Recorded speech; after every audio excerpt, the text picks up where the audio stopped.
Olá, como prometido, eu falarei um pouco sobre a dispensa indireta. A dispensa indireta é a extinção do contrato ou a rescisão do contrato de trabalho por culpa do empregador, que alguns denominam justa causa do empregador. O empregador, a empresa ou pessoa natural, praticou uma conduta inadequada que não permite a continuidade do contrato de emprego. E a previsão o tipo, as hipóteses estão no artigo 483 da CLT. Então, motiva a extinção do vínculo de emprego por iniciativa do empregado. Então, o empregado passa a ter os mesmos direitos como se ele tivesse sido dispensado, entre aspas, desligado por iniciativa do empregador, sem justa causa. Todos os direitos. Então, olha só que interessante. Só que aí, nessa hipótese, o empregado, ele está no curso da relação de emprego, ele entende que o empregador praticou uma falta, uma das condutas previstas no artigo 483, não cumpriu uma das obrigações do contrato, a exemplo, não pagou, não faz o recolhimento destinado ao fundo de garantia por tempo de serviço. O empregado, então, quer romper o contrato de emprego. Ele pode notificar o empregador e não mais comparecer à empresa. E eu não conheço uma hipótese prática onde o empregado notificou que está pondo fim ao contrato de emprego e o empregador foi lá e reconheceu e pagou as verbas. Eu não conheço essa hipótese, pelo menos prática, eu ainda não vi no todo o meu tempo de advocacia.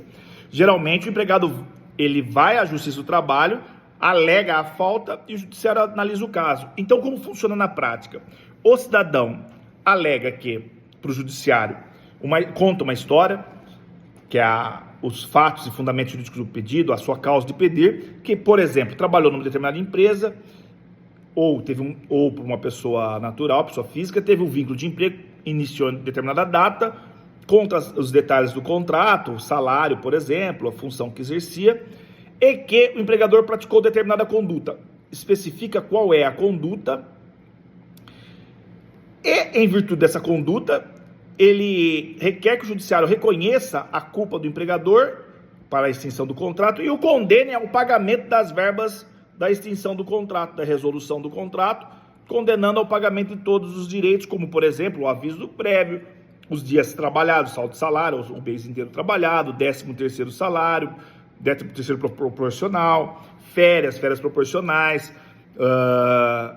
permite a liberação do valor depositado na conta do FGTS, condene ao pagamento da multa de 40% sobre o FGTS e além da possibilidade de recebimento, habilitação para o seguro-desemprego se preencher os requisitos. Então, e o judiciário, entendendo que houve a falta, na sentença declara a culpa do empregador e condena. Pois bem, o que deve a pessoa, o trabalhador ou o advogado analisar nessas hipóteses? Algumas questões que eu vou trazer aqui, alguns requisitos. Eu não trabalharei as hipóteses nesse vídeo, que as hipóteses estarão no artigo 483, eu farei separado para não ficar muito longo. Mas o que deve ser analisado? A tipicidade, a previsão normativa. Aquela conduta do empregador, ela é uma conduta reprovável? Sim. Onde está? Tem que estar no artigo 483 da Consolidação do Trabalho, da CLT. Deve ser observada, então, a tipicidade. Deve ser observada a gravidade da conduta do empregador para romper, para quebrar essa fidúcia, essa confiança. Então, porque algumas condutas do empregador, de repente, no ambiente de trabalho, existe ali uma discussão, um ambiente não seria tão grave para pôr fim. O nexo de causalidade, a relação direta entre a conduta do empregador e essa ofensa, essa alegada ofensa, para essa decisão de romper o vínculo. Além disso, nós temos alguns juristas que defendem que tem que ser de imediato, a imediatidade, mas ela é relativizada, porque existe posicionamento que não se aplica a imediatidade em relação ao empregado.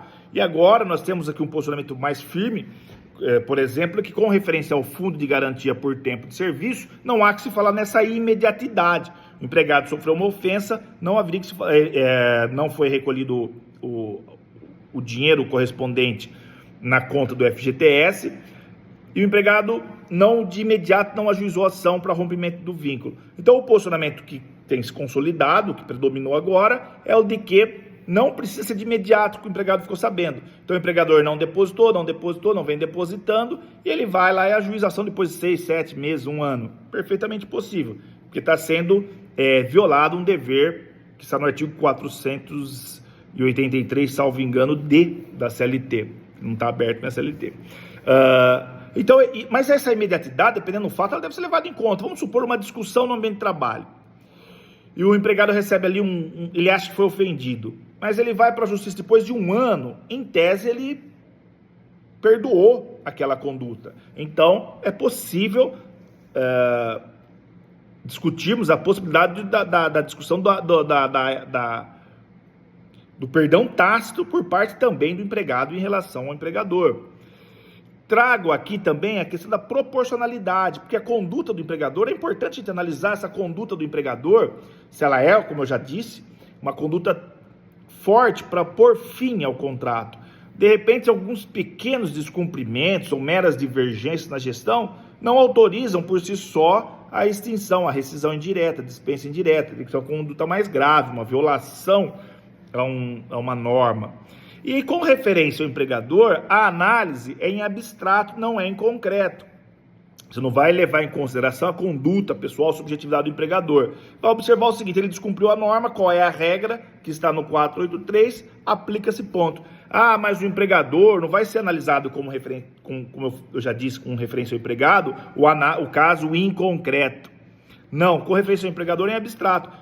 É o objetivo, ele descumpriu uma norma, ponto, aplica-se o reconhecimento da extinção do contrato de emprego por culpa do empregador, a dispensa indireta, e o empregado vai receber todos os direitos como se tivesse sido desligado sem justa causa. Mas para isso ele precisa exercer o direito de ação. Nos próximos vídeos falarei a respeito das hipóteses do artigo 482, que é da justa causa por parte do empregado, e 483, que é o que motiva a justa causa por parte do empregador.